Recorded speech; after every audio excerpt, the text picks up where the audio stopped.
Asyhadu an la ilaha illallah wahdahu la syarikalah wa asyhadu anna Muhammadan abduhu wa rasuluh. Amma ba'du, fa'udzu billahi minasyaitonir rajim. Bismillahirrahmanirrahim. Alhamdulillahirabbil alamin, arrahmanir rahim, maliki yaumiddin. Iyyaka na'budu wa iyyaka nasta'in, ihdinas siratal mustaqim. Siratal ladzina an'amta 'alaihim ghairil maghdubi 'alaihim waladdallin. Amin. Wa qala nabiyyu sallallahu alaihi wasallam as-sallatu mi'rajul mu'minin. Tsumma qala nabiyyu sallallahu alaihi wasallam as-sallatu imma dudin.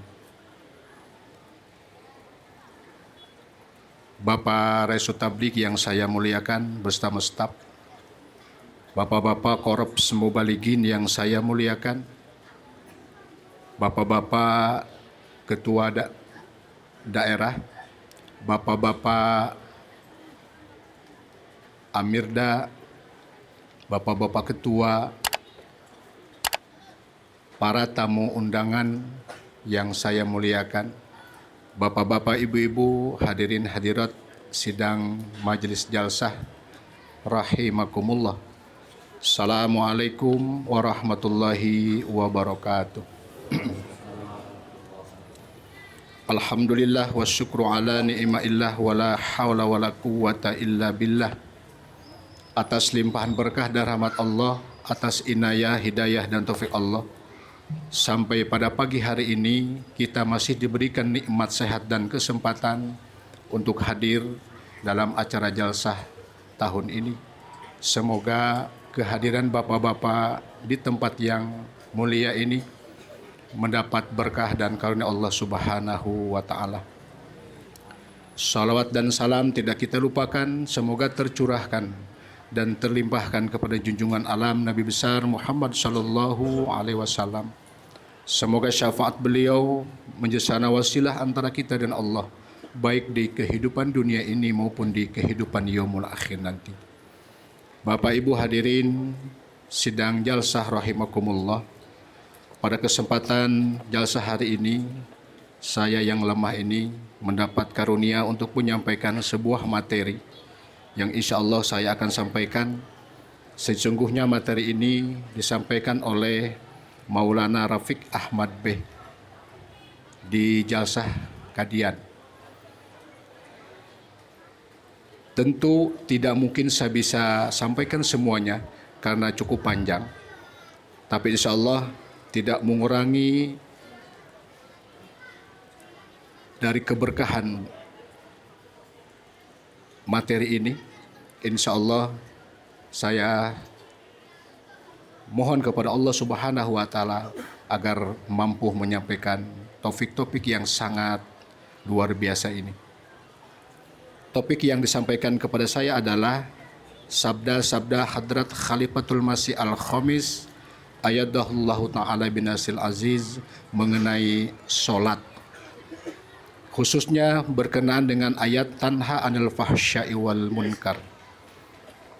Hadirin sidang jalsah yang mulia, sholat adalah salah satu rukun yang penting dari 5 rukun agama Islam. Yang berkenaan dengannya Hadrat Rasulullah Shallallahu Alaihi Wasallam telah bersabda bahwa as-sholatu immaduddin, yakni sholat adalah tiang agama atas setiap orang muslim yang telah balik laki-laki dan perempuan. Dalam setiap keadaan menunaikan sholat adalah sama wajibnya. Sholat mencegah perbuatan buruk. Sholat adalah mi'rajnya orang-orang mukmin. Sholat adalah sarana untuk mencapai kecintaan dan qurub ilahi. Sholat adalah contoh terbaik perkumpulan atau ijtimaiyah, kesetaraan atau igyagnat, persamaan atau yaksaniyah. Sholat adalah pembeda status antara kufur dan iman. Sholat adalah kendaraan yang dengannya perjalanan menuju akhirat ditempuh. Sholat adalah kunci semua kesuksesan dan tangga untuk mencapai semua derajat dan kedudukan. Itulah amal perbuatan yang di hari perhitungan paling dulu akan dihisap. Solat adalah ibadah yang melaluinya langit tunduk kepada manusia. Solat adalah akar dan sarana semua kemajuan. Di dalam agama Islam, ribuan bahkan ratusan ribu orang-orang telah menjadi aulia Allah, menjadi orang-orang soleh, menjadi orang-orang suci, dan menjadi orang-orang yang fana fillah karena solat itulah. Singkatnya adalah bahwa solat merupakan sumsumnya ibadah yang untuknya manusia dilahirkan. Hadrat Khalifatul Masih Anwar Ayyadahullahu ta'ala binasil aziz bersabda, masalah pertama adalah menunaikan solat. Allah subhanahu wa ta'ala telah menetapkan kelahiran manusia untuk ibadah dan telah memerintahkan menunaikan solat 5 waktu secara tetap setiap hari. Di dalam Quran Karim dan hadis-hadis menunaikan solat sangat ditekankan. Faedah, berkat, keutamaan, dan kewajibannya diterangkan. Contoh suci Rasulullah SAW pun mengatakan bahwa menunaikan solat sangatlah penting. Diriwayatkan dalam hadis-hadis bahwa di dalam kondisi sakit terakhir pun hanya menunaikan solatlah yang beliau salam tekankan. Para sahabat radhiyallahu anhum memapah beliau SAW masuk ke dalam masjid dalam kondisi sangat lemah pun beliau SAW tidak memperlihatkan kemalasan dalam menunaikan solat. Amanat Hadrat Khalifatul Masih kelima. Bapak-bapak, ibu-ibu hadirin sidang jalsah rahimakumullah. Tarbiyat pensucian diri adalah salah satu dari tugas-tugas penting dan pokok khilafat. Dalam hal ini, mendirikan solat memiliki satu peranan dasar dalam memberikan tarbiyat dan pensucian diri.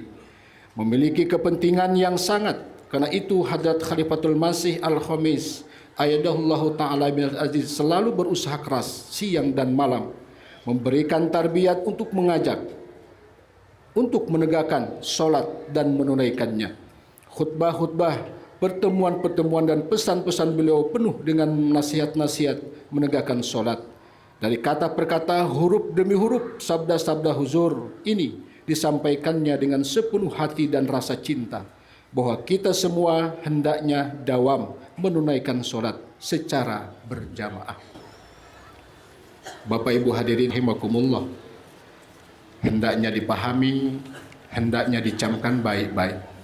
Seperti tadi huzur mengatakan, dengan kecintaan sepenuh jiwanya, beliau mengajak kita agar seluruh orang-orang Ahmadi dawam melaksanakan solat. Banyak anugerah yang tak terbatas yang Allah anugerahkan kepada kita. Mari kita berilustrasi sejenak. Satu harinya Allah setara dengan 1000 tahun hitungan manusia.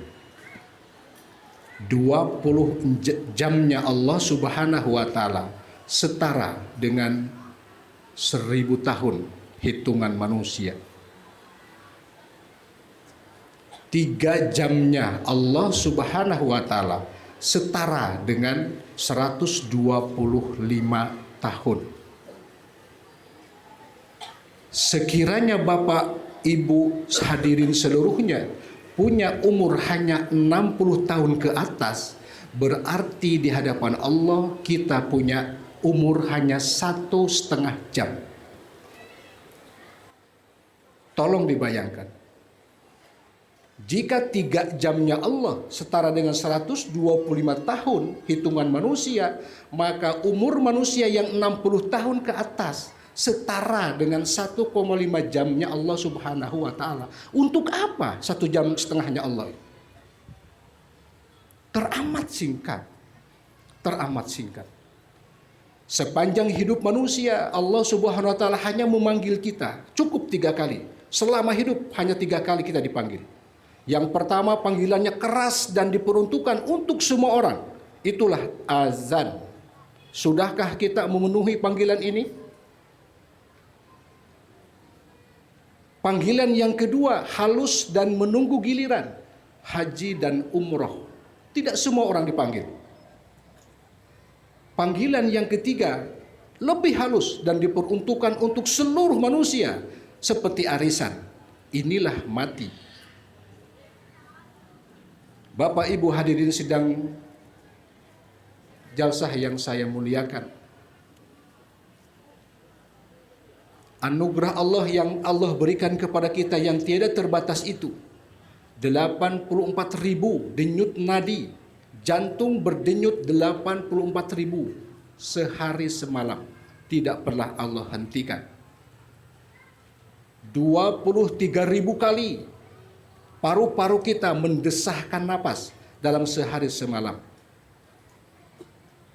15.000 kali mata kita berkedip sehari semalam, dan itu tidak pernah Allah hentikan. Sekiranya Allah menghentikan barang 5 menit saja, seluruh kita almarhum. Tapi ironisnya, Allah hanya memanggil kita cukup 5 kali, dan itu pun tidak sampai 15 menit. Allah anugerahkan 84.000 denyut jantung kita, 23.000 desahan napas, dan 15.000 kedipan mata yang tidak pernah Allah hentikan. Kita dipanggil oleh Allah hanya cukup 5 kali. Masih banyak alasan. Bapak Ibu hadirin sidang jalsah yang saya muliakan, merujuk kepada masalah solat, saya ingin menyampaikan satu perkara lagi. Ingatlah selalu bahwa hubungan ibadah dengan khilafat sangatlah besar. Dan apa itu ibadah? Ibadah yang dimaksud adalah mendirikan solat, di mana ada janji khilafat dan kedamaian hati dengan orang-orang mukmin. Pada ayat kelanjutnya ada perintah aqimus sholah. Jadi untuk memperoleh kedamaian hati dan mendapat karunia-karunia dari nizam khilafat, syarat yang paling utama adalah tegakkanlah solat. Sebab ibadah dan solatlah yang dapat menarik karunia Allah Subhanahu wa Ta'ala. Allah Subhanahu wa Ta'ala berfirman, setelah kalian bersyukur atas nikmatku ini, lalu kalian tidak mempedulikan ibadah kepadaku, maka kalian akan termasuk dalam golongan orang-orang yang durhaka. Kemudian kalian bukanlah orang-orang yang bersyukur, bahkan kalian adalah orang-orang durhaka. Tidak ada janji khilafat bagi orang pendurhaka. Janji khilafat hanya ada untuk orang-orang mukmin. Peringatan nasihat ini untuk orang-orang yang tidak mempedulikan solat, bahwa karunia-karunia khilafat tidak akan sampai kepada kalian jika kalian ingin memperoleh karunia nizam khilafat. Maka amalkanlah perintah Allah Subhanahu wa Ta'ala, ya'budunani, yakni beribadalah kepadaku. Hendaknya setiap Ahmadi mengingat hal ini sungguh-sungguh, bahwa kami baru akan dapat memperoleh faedah nikmat yang berupa khilafat ini jika kami adalah orang-orang yang menegakkan sholat. Bapak-bapak, ibu-ibu hadirin sidang jalsah rahimakumullah. Di bagian ini tolong dicamkan baik-baik. Hujur katakan ibadah. Abada artinya bergerak. Hanya 2 ujungnya, ridhonya Allah atau murkanya Allah. Seluruh makhluk akan kembali kepada Allah. Hanya ada 2 tempat, ridho dan murkanya Allah. Apakah itu ibadah? Hujur katakan sholat. Bagi siapapun yang akan dan ingin memperoleh berkah-berkah khilafat ini, maka sholat adalah satu-satunya jalan. Bapak Ibu hadirin sidang jalsah rahimakumullah, sangat disayangkan sekiranya kita, khusus orang-orang Ahmadi, yang berusaha sekuat tenaga, mencurahkan segenap tenaga, waktu, pikiran, dan uang kita untuk mendirikan masjid. Banyak saudara kita yang sampai detik ini belum bisa memakai masjidnya. Kenapa? Mohon maaf, setan tidak pernah berhenti, Pak, untuk terus menghalangi kita. Mungkin di dunia ini hanya orang Ahmadi yang masjidnya ditutup, tetapi harus kita sadari, dan bagi saya itu sebuah kebanggaan. Kenapa? Penutupan masjid sejatinya adalah pengakuan de facto dari mereka bahwa Ahmadi adalah ahli masjid. Sekiranya mereka tahu kalau Ahmadi tidak datang ke masjid, tidak mungkin mereka tutup masjid. Itu pengakuan, disadari ataupun tidak, mereka menyadari bahwa orang-orang Ahmadi seluruhnya adalah ahli masjid. Makanya tutup masjidnya. Bagi orang Ahmadi sebuah penderitaan yang teramat sangat ketika masjidnya ditutup. Hanya mereka lupa.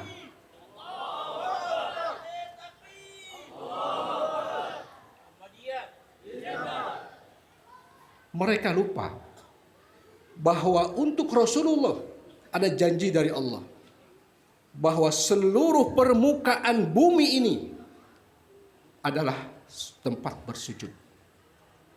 Maka bagi orang Ahmadi nak masalah masjid ditutup, ada halamannya, kita sholat di halaman masjid.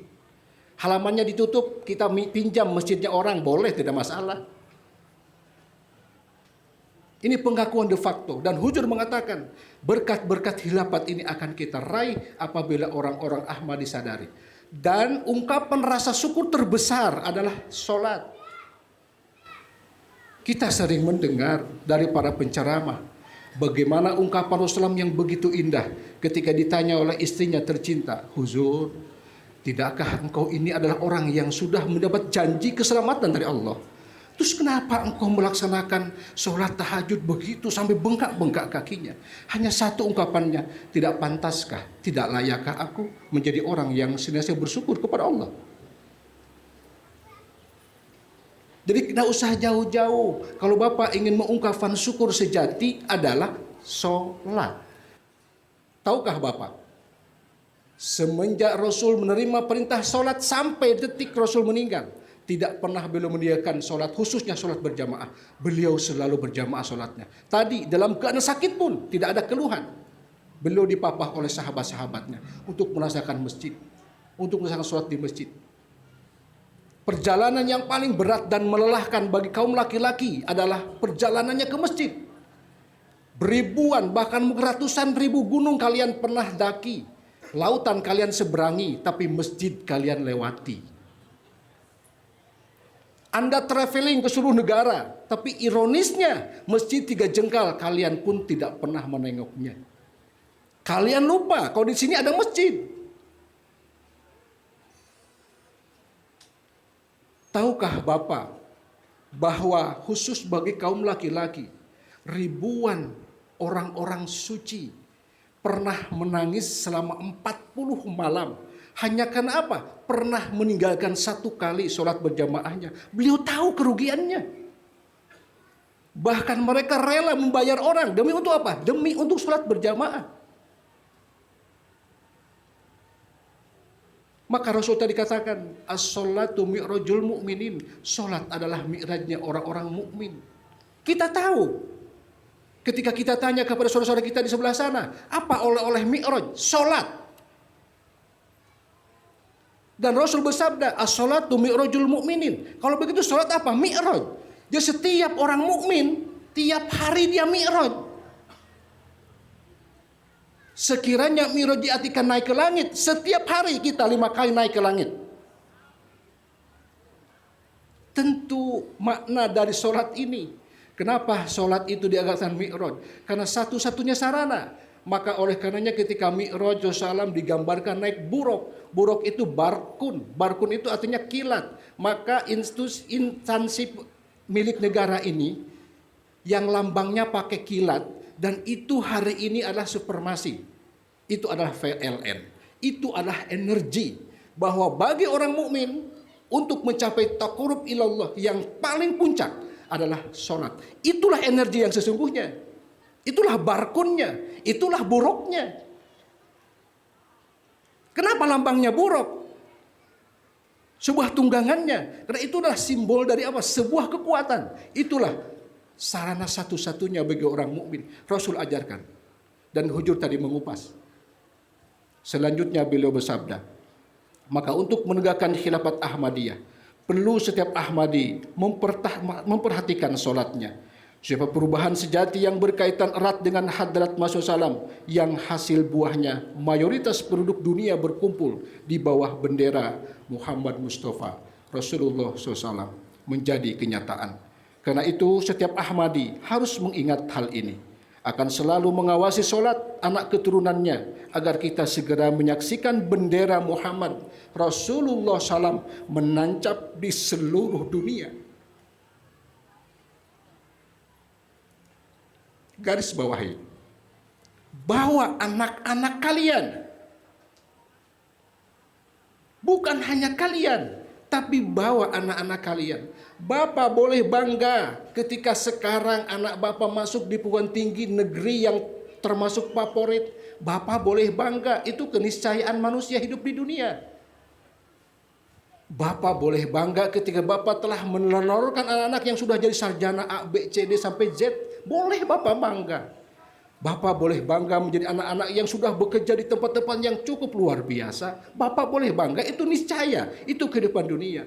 Tapi ironisnya, orang-orang hari ini, mereka tak peduli kalau anaknya tak pernah sekalipun datang di masjidnya.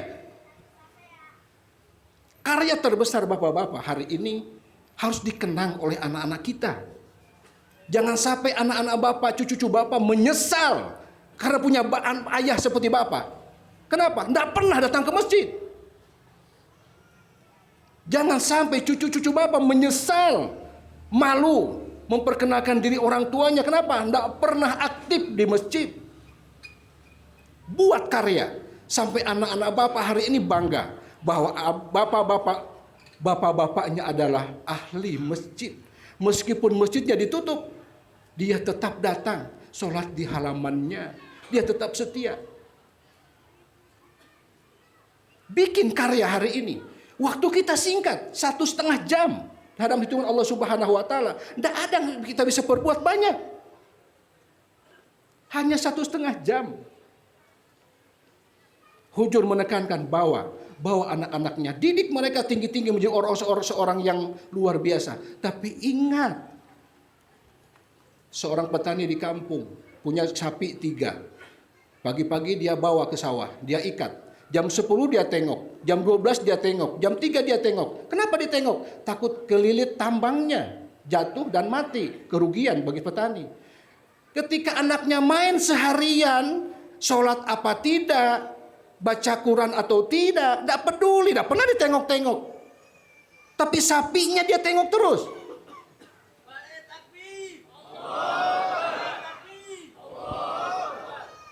Ini real, ini fakta. Ketika mau itimah, ketika mau jalsah seperti ini, Allah sudah pasangkan hitam dan putih. Allah memang sudah memasangkan di dunia ini. Saya lihat ada orang tua sudah pakai tongkat hadir di sini demi mencari berkahnya jalsah. Tapi ada orang yang sehat, bugar, punya uang, punya mobil, punya segala-galanya, tidak sempat hadir di tempat seperti ini. Jadi datang di sini ternyata bukan karena uang, bukan karena mobil, bukan karena kesempatan. Tapi kenapa? Karena ada cinta di dalam dadanya. Sekiranya cinta tidak pernah terbesit, tidak mungkin, sangat tidak mungkin. Oleh karena itulah sholat dasarnya harus cinta. Jangan karena kewajiban. Kalau kewajiban besok-besok Bapak tinggalkan, bosan. Tapi kalau mencintai, coba lihat ibu, coba lihat seorang ibu. Tengah malam buta, anaknya bangun, ingin nete. Tidak pernah mengeluh, tidak pernah berkeluh kesah, tidak pernah juga membangunkan suaminya. Dia laksanakan sendiri. Di tengah-tengah rasa ngantuk yang luar biasa. Sedang makan enak-enak, anaknya BAB. Dia cebok dulu, tidak pernah rasa jijik dan tidak pernah mengeluh. Itulah cinta. Ketika anaknya sakit, dia menyedot hidungnya. Tidak pernah suaminya mau menyedot hidung anaknya yang sedang influenza. Ibunya, itulah rasa cinta. Maka Hadrat Muhammad pernah mengilustrasikan seorang mukmin sejati dengan Allah seperti seorang bayi dengan ibunya. Tidak pernah mau dipisah. Itulah cinta. Cinta itu terdiri dari 3 unsur. Yang pertama uns, yang kedua syauq, yang ketiganya ridho. Jika 3 unsur ini tidak ada, maka bohong orang mencintai. Apa itu Selalu ingin dekat. Selalu ingin dekat. Seperti bayi dengan ibunya. Apa itu syauq? Syauq artinya rindu. Jika tidak ada kerinduan ke tempat-tempat semacam ini, jika tidak ada kerinduan ke tempat-tempat yang Allah sudah anjurkan, itu nonsen, bohong cintanya. Kalau sholat karena cinta, insya Allah tidak mungkin ditinggalkan. Ini yang hujur gambarkan, bahwa anak kalian jadikan sholat sarana satu-satunya untuk mentarbiati keluarga kita. Tadi saya katakan banyak di antara kita yang tidak sempat hadir. Kenapa? Tidak ada rasa cintanya. Tapi banyak saudara kita yang pakai tongkat, sudah tua-tua dari jauh-jauh datang di sini demi rasa cintanya.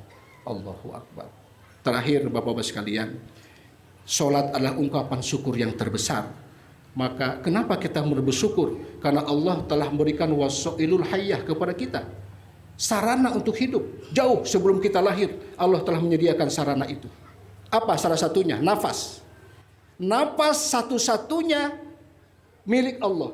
Yang tidak pernah pakai syarat agar bapak-bapak bernapas tapi harus iman dulu. Tidak pernah.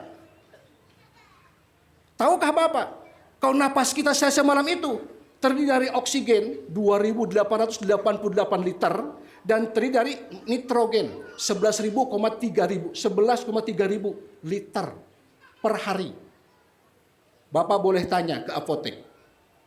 Oksigen itu 1 liternya 25.000 kali 2.888, 185 juta. Per hari Allah subsidi kepada kita 185 juta.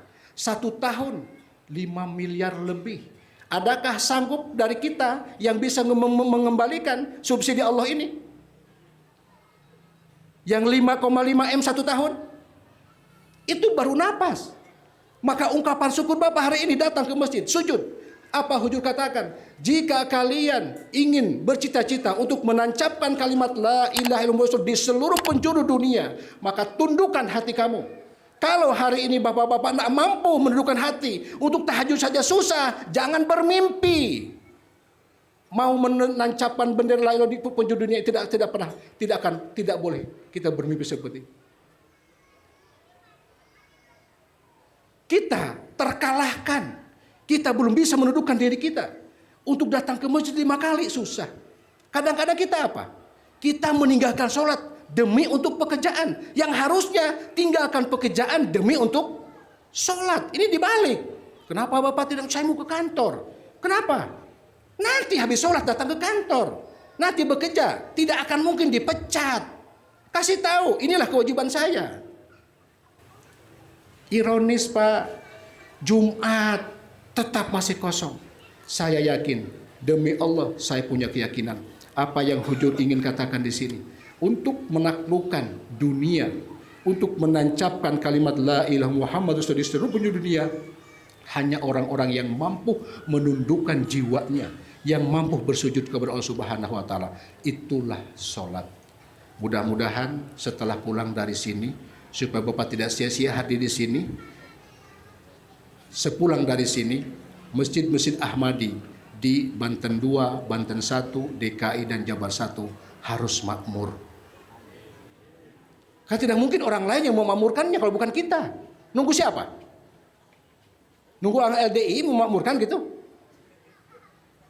Tidak mungkin. Terus kenapa masih ditutup? Mohon maaf. Kenapa masih bisa ditutup? Ingat, introspeksi. Maju lagi ke belakang. Baca, ada apa? Pasti akan ketemu sesuatunya. Ini yang bisa saya sampaikan. Mohon maaf jika ada hal yang berkenan datang dari firman saya, benar datang Allah Subhanahu wa taala. Sekian, assalamualaikum warahmatullahi wabarakatuh.